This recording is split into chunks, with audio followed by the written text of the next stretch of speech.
দর্শক, চট্টগ্রাম পোলো গ্রাউন্ডে এই মুহূর্তে আছেন চিফ রিপোর্টার জাহাঙ্গীর আকন, যুক্ত হচ্ছে তার সঙ্গে।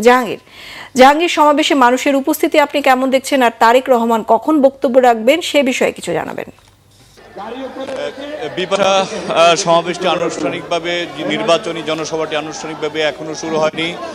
বেলা 11:30টার দিকে বিএনপির চেয়ারম্যান তারেক রহমান পোলো গ্রাউন্ডের নির্বাচনী জনসভায় আসবেন। তার আগে তিনি এখন রেডিসন ব্লুতে চট্টগ্রামের তরুণদের সাথে তিনি মতবিনিময় করছেন যে কিভাবে আধুনিক চট্টগ্রামকে আরও গড়ে তোলা যায় এবং তাদের কি চাওয়া, তারা কি পেতে চান, তাই মানে বিএনপি যদি সরকার গঠন করে সেসব বিষয়ে তরুণদের সাথে মতবিনিময় সভা করছেন। তার কিছুক্ষণ পরেই তিনি মতবিনিময় সভা শেষ করে পোলো গ্রাউন্ডের নির্বাচনী জনসভায় এসে যোগ দিবেন।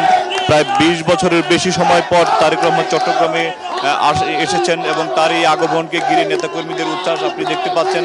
সকাল থেকেই নগরীর বিভিন্ন পয়েন্ট থেকে নেতাকর্মীরা মিছিল নিয়ে এই পোলো গ্রাউন্ডের সমাবেশে নির্বাচনী জনসভায় যোগ দিচ্ছেন এবং গতকালকে চট্টগ্রামের বিভিন্ন জেলা, চট্টগ্রাম বিভাগের বিভিন্ন জেলা থেকে নেতাকর্মীরা এসে গতকালকেই পৌঁছেছেন এবং আজকেও আসছেন।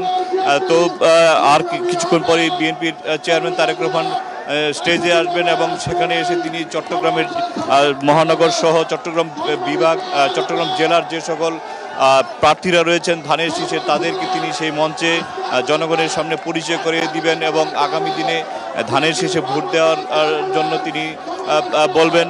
এবং আমাদের বিএনপির পক্ষ থেকে আমাদেরকে জানানো হয়েছে যে তারেক রহমানের এই সফরকে ঘিরে নেতাকর্মীরা বেশ উজ্জীবিত এবং আগামী 12 ফেব্রুয়ারি যে নির্বাচন আছে সেই নির্বাচনে নেতাকর্মীরা উজ্জীবিত হয়ে তারা মাঠে গিয়ে কাজ করবেন ধানের শীষের পক্ষে এবং ধানের শীর্ষে আগামী 12 তারিখে নির্বাচনে জয়ী হয়ে বিএনপি সরকার গঠন করবে, এমনটাই প্রত্যাশা নেতাকর্মীদের। তো আর আমরা অপেক্ষা করছি এবং বিপুল সংখ্যক নেতাকর্মীও অপেক্ষা করছেন তারেক রহমানের জন্য। আর কিছুক্ষণ পরই হয়তো তিনি পোলো গ্রাউন্ডের নির্বাচনী জনসভায় এসে হাজির হবেন। তো এই ছিল পোলো গ্রাউন্ড থেকে সবশেষ খবর। জাহাঙ্গীর, ধন্যবাদ আপনাকে। দর্শক, চট্টগ্রামের বিএনপি সমাবেশ থেকে যুক্ত হয়েছিলেন সহকর্মী জাহাঙ্গীর আকন।